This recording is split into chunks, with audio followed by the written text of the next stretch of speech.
स्वागत है chemistry by Ramniwas Sohiwal sir YouTube channel पर। और हम अध्ययन कर रहे थे 12th साइंस की रसायन विज्ञान के लेसन नंबर 7 का, यानी पी ब्लॉक एलिमेंट्स का हम अध्ययन कर रहे थे, पी खंड के तत्व।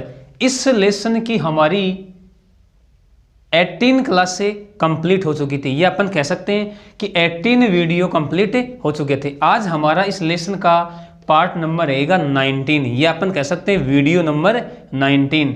और इस वीडियो का हमारा टॉपिक रहेगा सल्फर डाइऑक्साइड, यानी सल्फर का एक महत्वपूर्ण कंपाउंड है सल्फर डाइऑक्साइड। पिछले वीडियो में हमने सल्फर के अपर रूपों का अध्ययन किया था और आज इस वीडियो में हम सल्फर डाइऑक्साइड यानी अपन कह सकते हैं SO2 गैस का अध्ययन करेंगे। तो आप लगातार मेरे साथ अंत तक बने रहिए, वीडियो को आप अंत तक देखिए ताकि आपको इस वीडियो का टॉपिक अच्छे से समझ में आ जाए। तो देखो स्टार्ट करते हैं हम सल्फर डाइऑक्साइड। सल्फर डाइऑक्साइड का सूत्र होता है SO2। अब देखो हम क्या कहेंगे, हम कहेंगे कि सल्फर डाइऑक्साइड में सल्फर डाइऑक्साइड में सल्फर +4 ऑक्सीकरण अवस्था में उपस्थित होता है।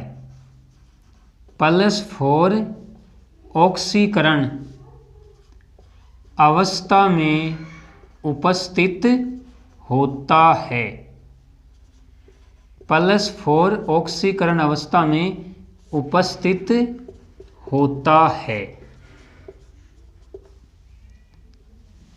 सल्फर डाइऑक्साइड में सल्फर +4 ऑक्सीकरण अवस्था में उपस्थित होता है। बात सीधी सी है, SO2 में सल्फर की ऑक्सीकरण अवस्था +4 होती है। अब बात करते हैं बनाने की विधियों की। बनाने की विधियां यानी SO2 को हम किन किन विधियों के द्वारा बनाएंगे। तो अब हमारी हेडिंग क्या है, बनाने की विधियां। और पहली विधि ले रहा हूं मैं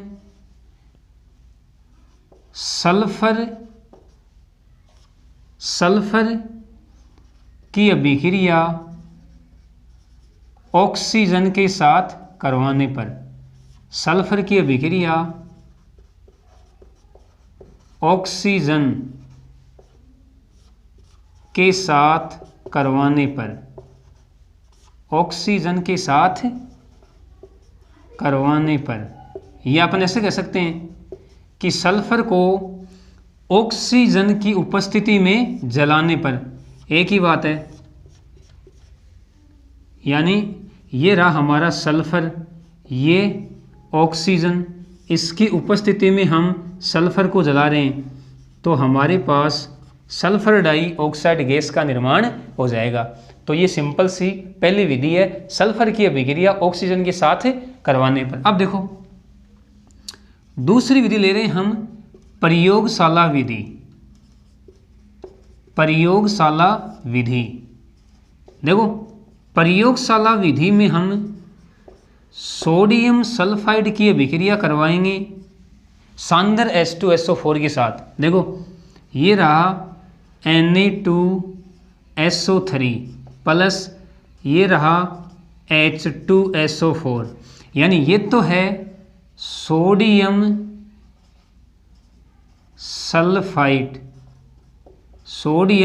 सल्फाइड और ये है कंसंट्रेट H2SO4। तो देखो हमें क्या मिलेगा, हमें एक तो मिलेगा Na2SO4 प्लस SO2, Na2SO4 और साथ में H2O।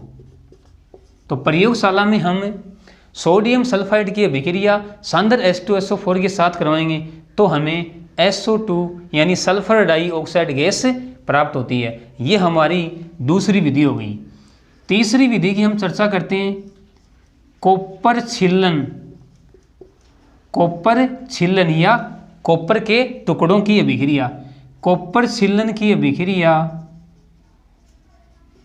कॉपर छिल्लन की अभिक्रिया सांद्र H2SO4 के साथ सांद्र H2SO4 के साथ करवाने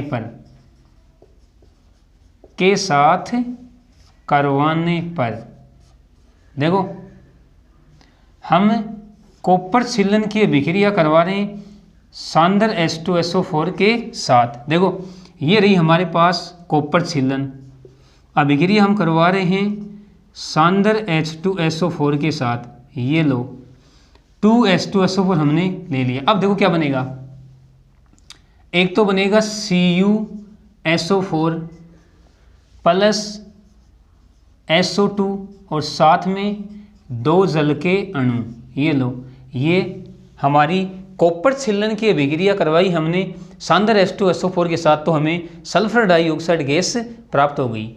कॉपर छीलन है, ये है सांद्र H2SO4, सांद्र H2SO4 ये है कॉपर छीलन, इसकी अभिक्रिया हमने करवाई सांद्र H2SO4 के साथ, तो हमें CuSO4 SO2 और 2H2O यानी सल्फर डाइऑक्साइड गैस प्राप्त हो गई। लेते हैं नेक्स्ट। देखो 4 नंबर विधि है हमारी, अपन कह सकते हैं सल्फाइड अयस्कों। देखो अच्छी विधि है ये भी, सल्फाइड अयस्कों के भर्जन के द्वारा, सल्फाइड अयस्कों के भर्जन के द्वारा, यानी बात सीधी सी है कि सल्फाइड अयस्क का हम वायु की उपस्थिति में क्या करवाएंगे, भर्जन करवाएंगे, तो हमें सह उत्पाद के रूप में, यहाँ लिख रहा हूँ मैं, सह उत्पाद के रूप में सल्फर डाइऑक्साइड गैस प्राप्त होती है। तो चौथी विधि हमारी कौन सी है, सल्फाइड अयस्कों के भर्जन के द्वारा। देखो मैं ले लूं आयरन सल्फाइड, जिसको हम आयरन पाइराइट भी कहते हैं। भर्जन की क्रिया होती है वायु की उपस्थिति में, यानी ये लो O2, मैं ले लूं 4 तो ये ले लूं और 11 ले लूं ऑक्सीजन। अब देखो गरम करेंगे तो Fe2O3, देखो 4 F ही हैं, इसका मतलब 2 तो बन गए ये, और साथ में अपन कह सकते हैं 8 सल्फर है, इसका मतलब 8 SO2। देखो ऑक्सीजन यहाँ पे कितने 22 हैं, देखो 3 दूनी 6 तो ये हो गए और 8 दूनी 16, 16 और 6 22, यानी 2 तो बन गया हमारा Fe2O3 और 8 SO2।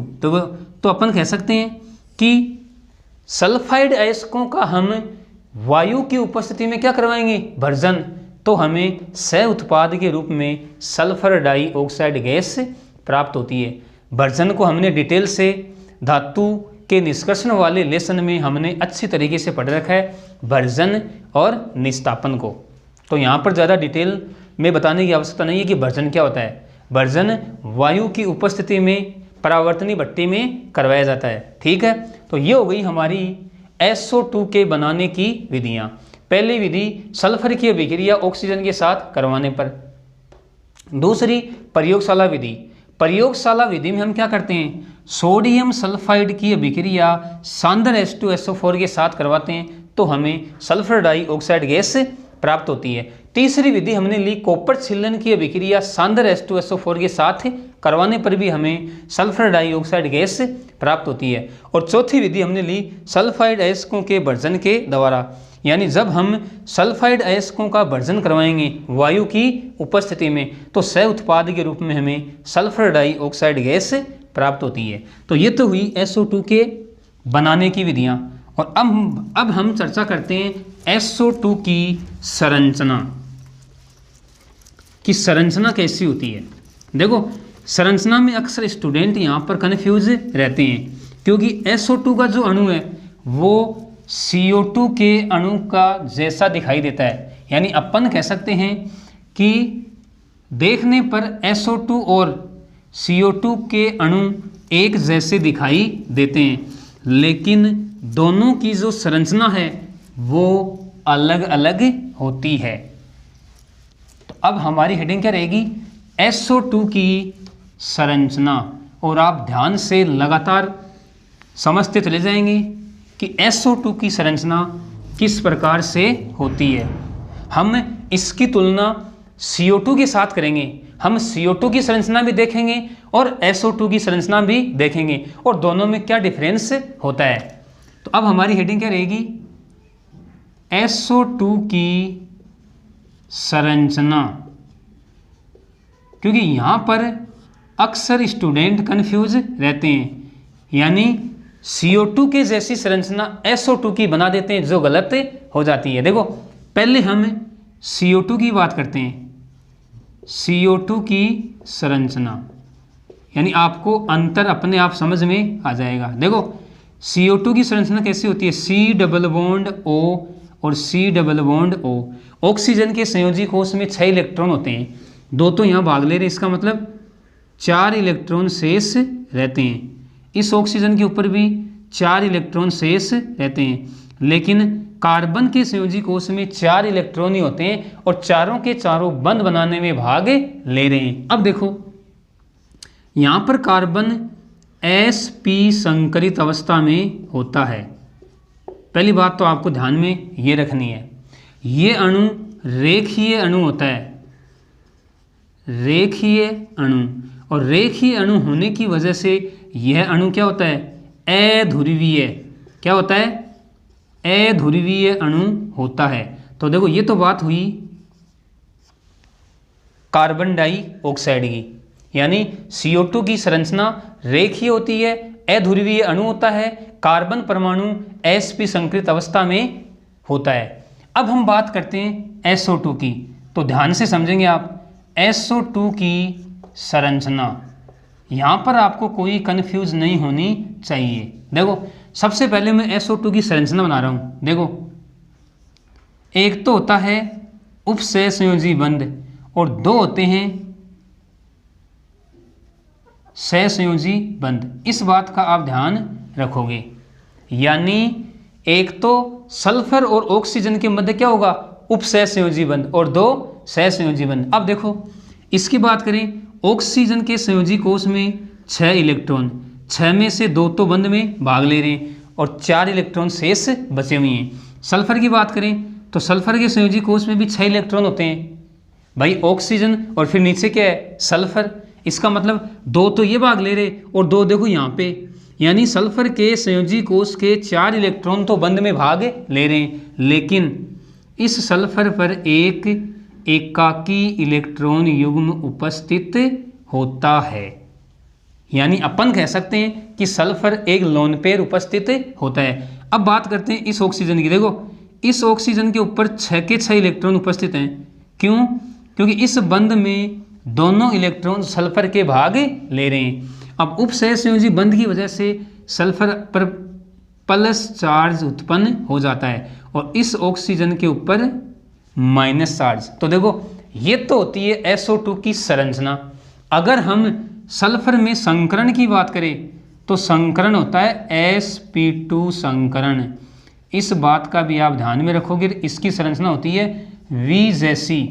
देखो इसको हम V जैसी कह सकते हैं या मुड़ी हुई संरचना। क्या कहेंगे? मुड़ी हुई संरचना, या हम इसको बंकित संरचना भी कहते हैं। क्या कहते हैं? बंकित संरचना। इस बात का आप ध्यान रखोगे। तो यहाँ पर मेरा मतलब ये है कि आपको CO2 की संरचना और SO2 की संरचना में कोई कंफ्यूज नहीं होना चाहिए। इसमें संकरण sp, इसमें संकरण sp2। यह अणु रेखीय, यह अणु मुड़ी हुई संरचना में पाया जाता है। यह अध्रुवीय होता है और यह क्या होता है?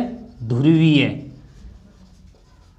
ध्रुवीय। देखो साफ साफ आपको दिखाई दे रहा है कि सल्फर पर तो धनात्मक आवेश उत्पन्न हो जाता है और ऑक्सीजन पर ऋणात्मक आवेश उत्पन्न हो जाता है। अब देखो अगर मैं इसकी दूसरी अनुनादी संरचना बनाऊं तो देखो इस उपसहसंयोजी बंध को मैं यहाँ दिखा सकता हूँ और इस द्विबंध को मैं यहाँ दिखा सकता हूँ, यानी इसकी दूसरी संरचना इस प्रकार से बन सकती है। यहाँ पर क्या जाएगा, डबल बॉन्ड O और यहाँ पे उपसहसंयोजी बंध O। देखो 6 में से 2 इलेक्ट्रॉन भाग ले रहे हैं, यानी 4 इलेक्ट्रॉन शेष हैं। इस ऑक्सीजन पर 6 के 6 इलेक्ट्रॉन उपस्थित हैं। ये लो, इस सल्फर की बात करूं तो 2 इलेक्ट्रॉन उपस्थित हैं, उपसहसंयोजी बंध बन रहा है, इसके ऊपर माइनस चार्ज और इसके ऊपर प्लस चार्ज। अब देखो यदि मैं इन दोनों संरचनाओं का क्या बनाऊं, अनुनादी संकर, तो देखो संकर किस प्रकार से बनेगा, दोनों यानी अपन कह सकते हैं कि यहाँ पर भी आंशिक द्विबंध के गुण हैं और यहाँ पर भी आंशिक द्विबंध के गुण हैं। इसका मतलब दोनों बंध लंबाइयाँ समान हो जाती हैं। ये लो, यहाँ पर भी क्या है, आंशिक द्विबंध और यहाँ पर भी क्या है, आंशिक द्विबंध, यानी हम दिखा सकते हैं माइनस चार्ज। देख सकते हो आप, इस ऑक्सीजन के ऊपर भी क्या है, माइनस चार्ज, और इस ऑक्सीजन के ऊपर भी क्या है, माइनस चार्ज, और एक क्या पड़ा है, एकाकी इलेक्ट्रॉन युग्म, और इस सल्फर के ऊपर प्लस चार्ज उपस्थित होता है, यानी ये तो है लोन पेयर, लोन पेयर। अब देखो अगर हम इस SO2 की संरचना में बॉन्ड पेयर और लोन पेयर की बात करें तो देखो 1 2 3 तो क्या है, बॉन्ड पेयर, 3 तो है BP और 1 है LP। ये भी आपको पता होना चाहिए, यानी ये मैंने क्या बना दिया, अनुनादी संकर, अनुनादी संकर। तो इस प्रकार आपको SO2 की संरचना में कोई कंफ्यूज नहीं होनी चाहिए। मैंने आपको तुलना करके इसकी संरचना बता दी है। ये रेखीय होता है, ये V जैसा होता है, ये कह सकते हैं SO2 की संरचना मुड़ी हुई होती है, बंकित होती है। CO2 का अणु अध्रुवीय होता है जबकि SO2 का अणु ध्रुवीय होता है। तो ये हो गई हमारी SO2 की संरचना। अब हम बात करते हैं गुणों की। गुणों में हम सबसे पहले बात करेंगे भौतिक गुणों की, SO2 के भौतिक गुणधर्म। तो आप अंत तक वीडियो को देखेंगे, कोई चीज़ आपको कंफ्यूज नहीं करेगी। अगर आप लगातार वीडियो देखते हैं अंत तक तो टॉपिक आपको पूरा क्लियर एज इट इज़ समझ में आ जाएगा। यानी अब हमारी हेडिंग क्या रहेगी, SO2 के भौतिक गुण, यानी सल्फर डाइऑक्साइड के भौतिक गुण, भौतिक गुण। देखो हम पॉइंटों में लिखते हैं।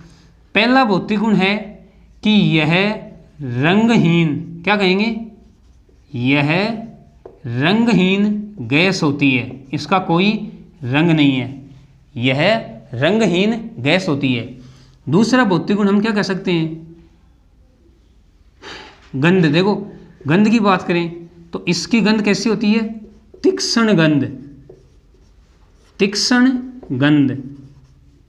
अगर जल में विलेयता की बात करें, जल में विलेयता, तो क्या कहेंगे, यह जल में अत्यधिक विलय होती है।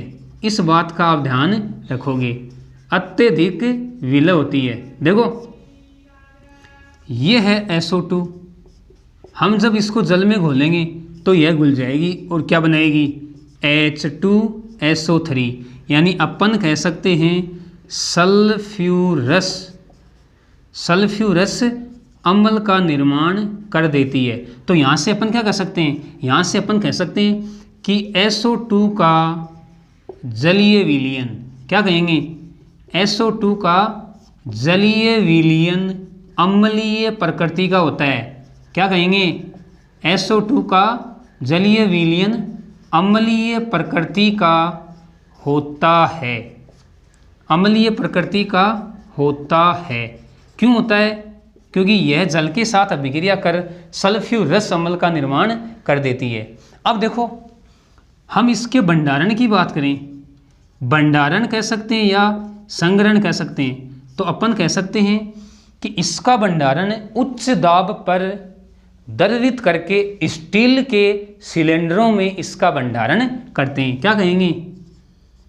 उच्च दाब पर इसे द्रवित करके, क्या कहेंगे?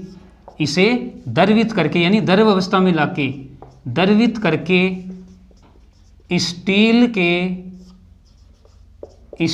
के सिलेंडरों में इसका भंडारण किया जाता है।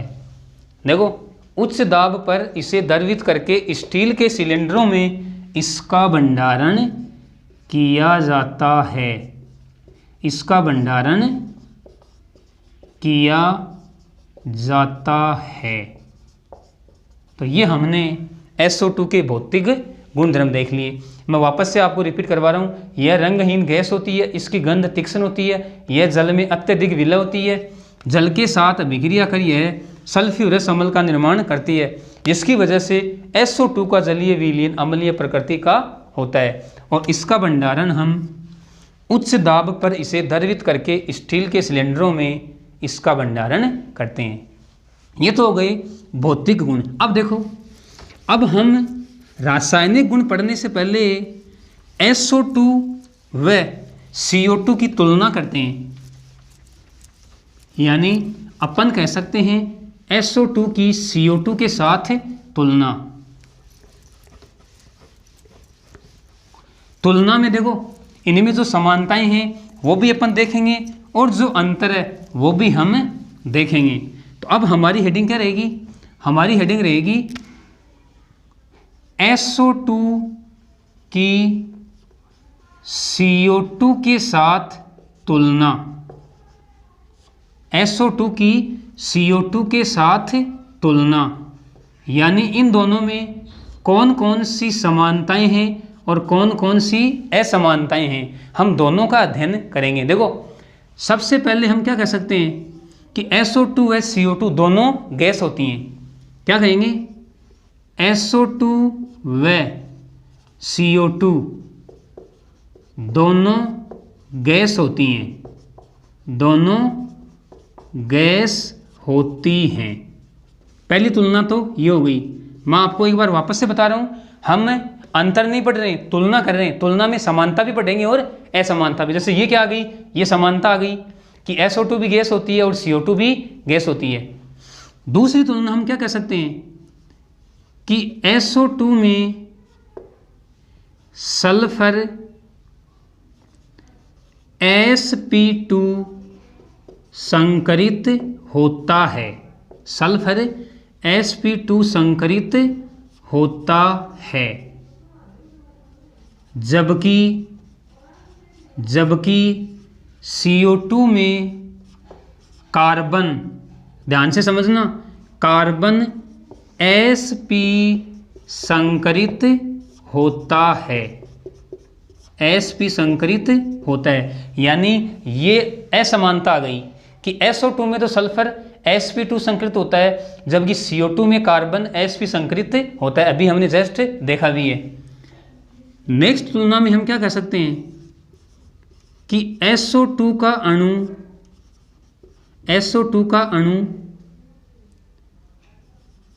ध्रुवीय, SO2 का अणु ध्रुवीय व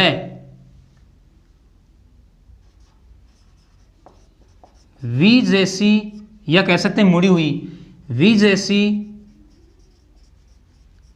आकृति में होता है, V जैसी आकृति में होता है, जबकि CO2 का अणु अध्रुवीय, CO2 का अणु अध्रुवीय व रेखीय आकृति में होता है, रेखीय आकृति में होता है। देखो, आपको कोई कंफ्यूज यहाँ पे नहीं होनी चाहिए। SO2 का अणु ध्रुवीय वह V जैसी आकृति में होता है, अभी हमने जस्ट देखा भी है, जबकि CO2 का अणु अध्रुवीय वह रेखीय आकृति में होता है। कोई कंफ्यूज आपको यहाँ पर नहीं होनी चाहिए। अगली तुलना में हम क्या कह सकते हैं कि SO2 जल के साथ अभिक्रिया कर क्या बनाएगी, H2SO3 यानी सल्फ्यूरस अम्ल, सल्फ्यूरस अम्ल। अब बात करते हैं CO2 की, कि CO2 जल के साथ अभिक्रिया कर क्या बनाएगी, H2CO3 यानी कार्बोनिक अम्ल। क्या कहेंगे इसे, कार्बोनिक अम्ल। यानी अपन कह सकते हैं, देखो हम नेक्स्ट तुलना में कह सकते हैं कि SO2 व CO2 दोनों अम्लीय प्रकृति दर्शाते हैं, दोनों अम्लीय प्रकृति दर्शाते हैं, दोनों अम्लीय प्रकृति दर्शाते हैं। क्यों, क्योंकि SO2 भी H2O के साथ अभिक्रिया कर सल्फ्यूरस अम्ल बना रही है और CO2 भी जल के साथ अभिक्रिया कर कार्बोनिक अम्ल बना रही है। इसलिए हम कह सकते हैं कि SO2 व CO2 दोनों अम्लीय प्रकृति दर्शाते हैं। अब देखो, अब जो नेक्स्ट तुलना है वह तुलना इंपॉर्टेंट है, आप उस तुलना को ध्यान से लगातार कंसंट्रेट होकर समझेंगे। देखो,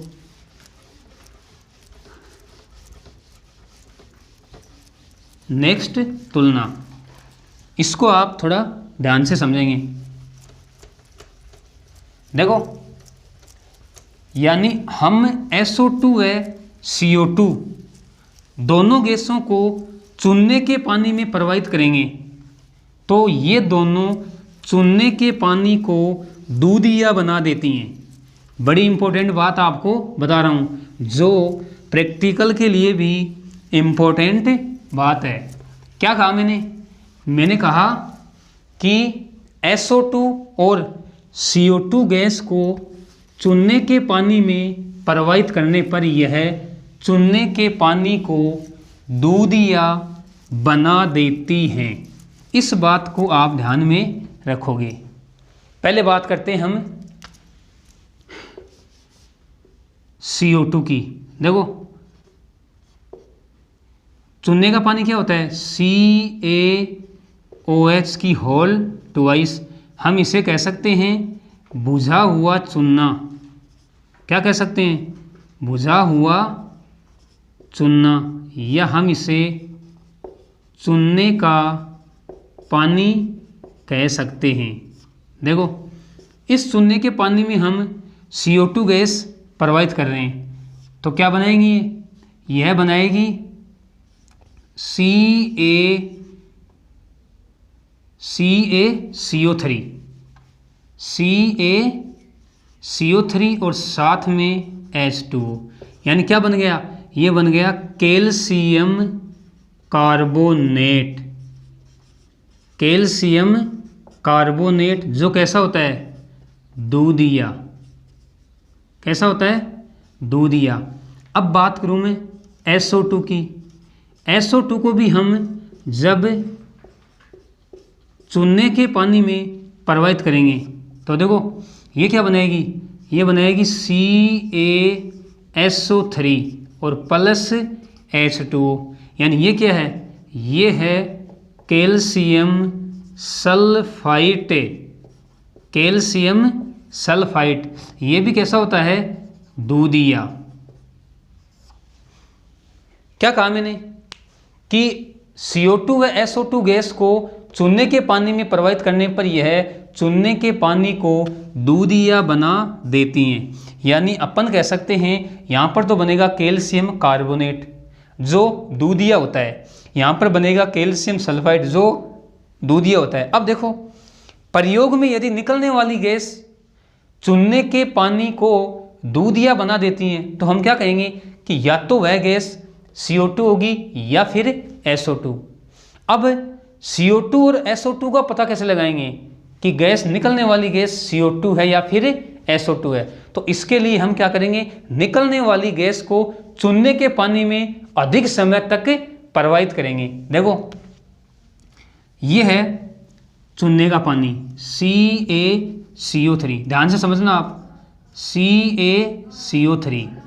पहले मैं CO2 की बात कर रहा हूँ, यानी ये तो बन ही गया, ये कैसा है, दूधिया रंग का है। अब हम और समय तक क्या प्रवाहित कर रहे हैं, CO2, यानी इसमें हम प्रवाहित कर रहे हैं। तो CaCO3 प्लस H2O, हम इसमें अधिक समय तक, मैं यहाँ पे लिख दूँ अधिक समय तक,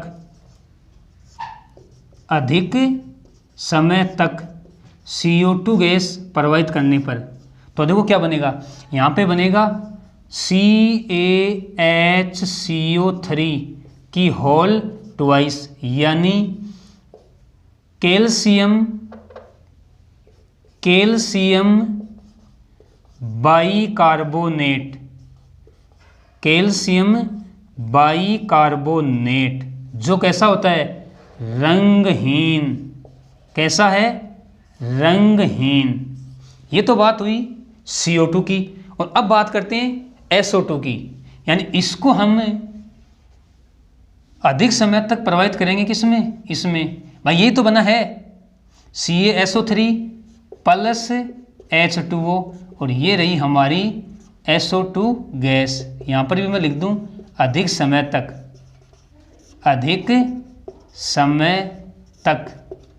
अब देखो समझने की बात यहाँ पर है, यानी यहाँ पर CaHSO3 की होल ट्वाइस ये नहीं बनता है, और नहीं बनता है तो इसका मतलब यह रंगहीन नहीं होता है, रंगहीन नहीं होता है।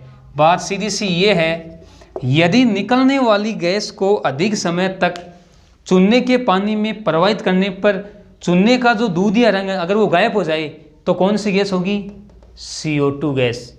और यदि चूने का दूधियापन गायब नहीं होता है तो वह कौन सी गैस होगी, SO2 गैस। तो ये जो बात मैंने आपको बताई है ये प्रैक्टिकल में भी आपको बहुत काम आएगी, तो इस बात को आप ध्यान में रखोगे। अब हम चर्चा करते हैं SO2 के रासायनिक गुणधर्मों की। देखो अब हम सल्फर डाइऑक्साइड के रासायनिक गुणों की चर्चा करते हैं, यानी हमने CO2 और SO2 की तुलना हमने देख ली। अब हम सल्फर डाइऑक्साइड के रासायनिक गुणों की चर्चा करते हैं। तो अब हमारी हेडिंग क्या रहेगी, SO2 के रासायनिक गुण।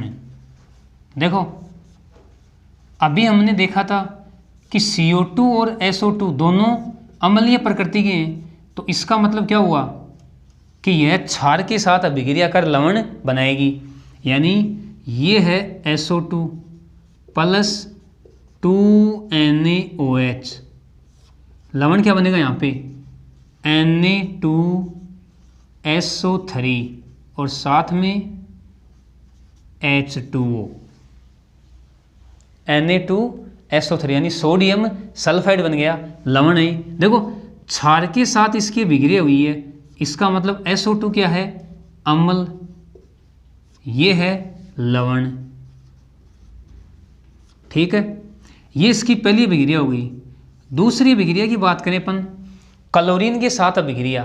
देखो SO2 क्लोरीन के साथ अभिक्रिया कर क्या बनाएगी, सल्फ्यूरिल क्लोराइड, यानी SO2Cl2, इसे हम कहते हैं सल्फ्यूरिल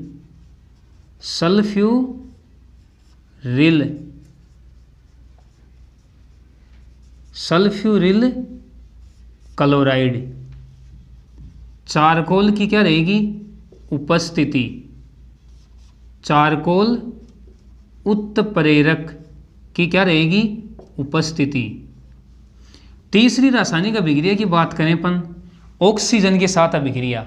देखो SO2 ऑक्सीजन के साथ अभिक्रिया करती है V2O5 उत्प्रेरक की उपस्थिति में, V2O5 उत्प्रेरक की उपस्थिति में, और क्या बनाएगी SO3 यानी सल्फर डाइऑक्साइड V2O5 उत्प्रेरक की उपस्थिति में ऑक्सीजन के साथ अभिक्रिया कर सल्फर ट्राइऑक्साइड का निर्माण करती है, और यह अभिक्रिया होती है H2SO4 के निर्माण की अभिक्रिया यानी हम इसे H2SO4 के निर्माण में भी पढ़ते हैं, तो इसको आप ध्यान में रखोगे, H2SO4 के निर्माण की अभिक्रिया। चौथे रासायनिक गुण में हम क्या कह सकते हैं कि SO2 एक अपचायक होती है। क्या कहेंगे? SO2 एक परबल अपचायक होती है। परबल अपचायक होती है। देखो इसका मतलब क्या हुआ? इसका मतलब ये हुआ कि यह दूसरों का तो क्या करेगी? अपचयन, और खुद का क्या होगा? ऑक्सीकरण। जैसे हम एग्जाम्पल की बात करें, देखो मैं एग्जाम्पल ले रहा हूँ 2Fe3+। देखो अच्छा एग्जाम्पल है, इसको आप ध्यान से समझोगे। 2Fe3+ plus SO2 plus 2H2O। देखो क्या बनेगा? Fe3+ तो आ जाएगा किसमें? Fe2+ में, प्लस SO4 2- और साथ में 4H+। अब ध्यान से समझो आप, यहाँ पर Fe3+ है और यहाँ पे Fe2+ है। यहाँ पर सल्फर +4 में है, और अगर इसकी बात करूँ तो देखो यहाँ पर सल्फर +6 ऑक्सीकरण अवस्था में है। तो देखो यानी Fe3+ किस में आया? Fe2+ में। तो क्या हो रहा है? इसका अपचयन नहीं हो रहा है क्या? यानी इसका तो क्या हो रहा है? अपचयन। अरे भाई इलेक्ट्रॉन ग्रहण करके Fe3+ से Fe2+ में आ रहा है, यानी अपन कह सकते हैं कि Fe3+ आयन Fe2+ आयनों में क्या हो जाते हैं? अपचयित।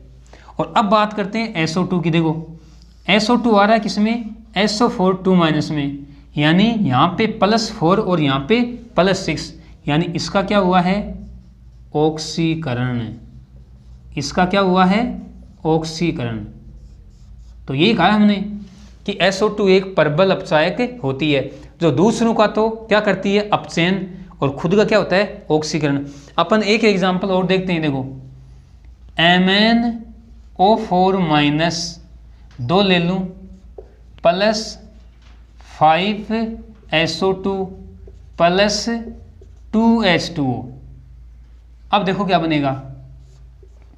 दो तो क्या बनेंगे? Mn2+ प्लस 5 क्या बनेंगे? SO4 2- और अपन कहेंगे +4H+। अब देखो यहाँ पर, देखो आप यहाँ पर Mn अपन कह सकते हैं +7 ऑक्सीकरण अवस्था में है, +7, और यहाँ पर +2, यानी Mn +7 से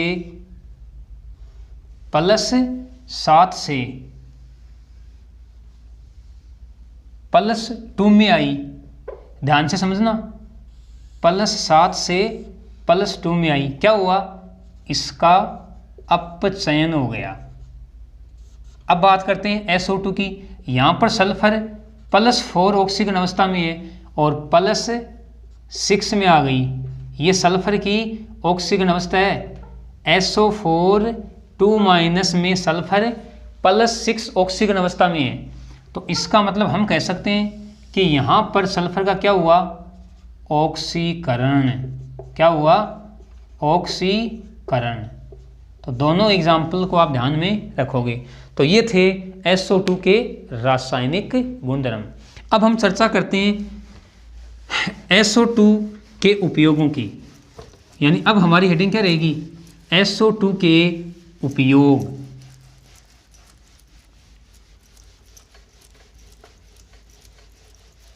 SO2 के उपयोग।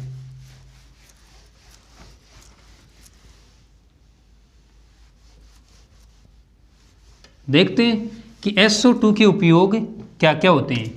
अब हमारी हेडिंग रहेगी SO2 के उपयोग। देखो SO2 का पहला उपयोग हम लिख सकते हैं प्रयोगशाला अभिकर्मक के रूप में। क्या कहेंगे? प्रयोगशाला अभिकर्मक, प्रयोगशाला अभिकर्मक के रूप में।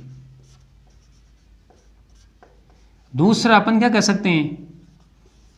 H2SO4 के निर्माण में, H2SO4 के निर्माण में। तीसरा उपयोग अपन कह सकते हैं विलायक के रूप में, विलायक के रूप में। चौथा अपन ले सकते हैं प्रशीतक,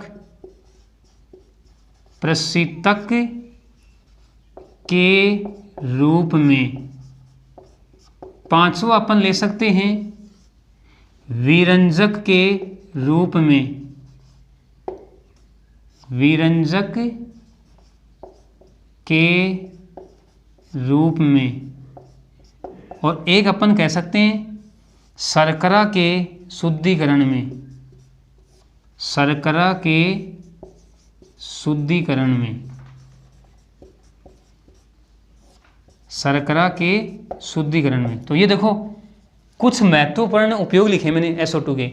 पहला प्रयोगशाला अभिकर्मक के रूप में, दूसरा H2SO4 के निर्माण में, तीसरा विलायक के रूप में यानी घोलने के रूप में, चौथा प्रशीतक के रूप में, पांचवा विरंजक के रूप में और छठवां शर्करा के शुद्धिकरण में। तो ये कुछ SO2 के उपयोग, इनको भी आप ध्यान में रखोगे। यानी इस आज के वीडियो में हमारा जो सल्फर डाइऑक्साइड वाला टॉपिक है वो कंप्लीट हो चुका है। आप दोबारा से वीडियो को शुरू से लेके आप अंत तक लगातार वीडियो को देखेंगे तो आपको कोई कहीं पर भी कोई समस्या आपको नहीं आएगी। तो इस आज के वीडियो के लिए इतना ही। ओके, धन्यवाद।